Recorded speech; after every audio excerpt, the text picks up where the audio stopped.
Hello guys, pag-usapan lang natin ang breaking news. Ayon kasi sa balibalita, finish na Daniel Padilla susunod kay Catherine Bernardo na magkaka-wax figure rin. Yan kasi ang balibalita ngayon tungkol umano kay Daniel Padilla dahil sa usapin Catherine Bernardo nagkaroon ng wax figure dahil sa pagiging joy sa kanyang karakter nang dahil sa kanyang movie na Hello, Love, Goodbye at Hello, Love Again. Na alam niyo naman siguro, pinag-uusapan dahil napili lang si Catherine Bernardo nang dahil sa kanyang award na International Award sa Korea.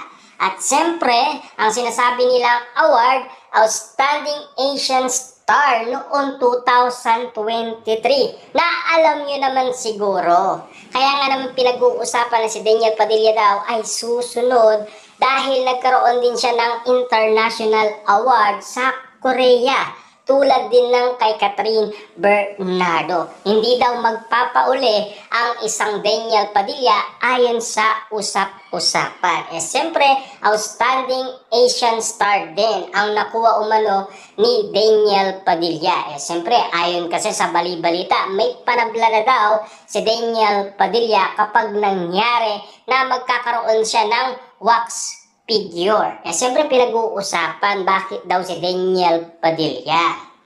Baka daw kasi susunod na. Ayon kasi sa balita, baka mapili nga naman kasi si Daniel Padilla. Ayon kasi sa balita. Siyempre di naman magpapauli ang mga fans ni Daniel Padilla. Lalong-lalo na bakit si Catherine Bernardo nagkaroon. Siyempre alam niyo naman siguro, no?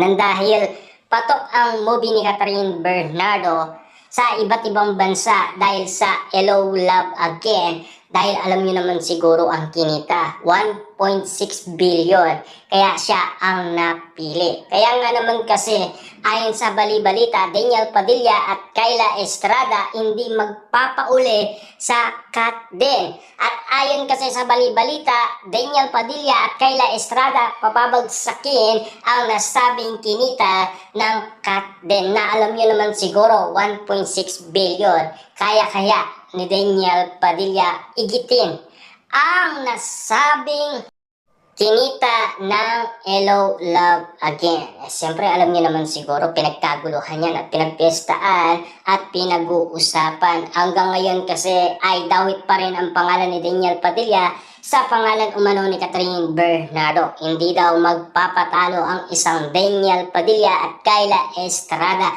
Diba?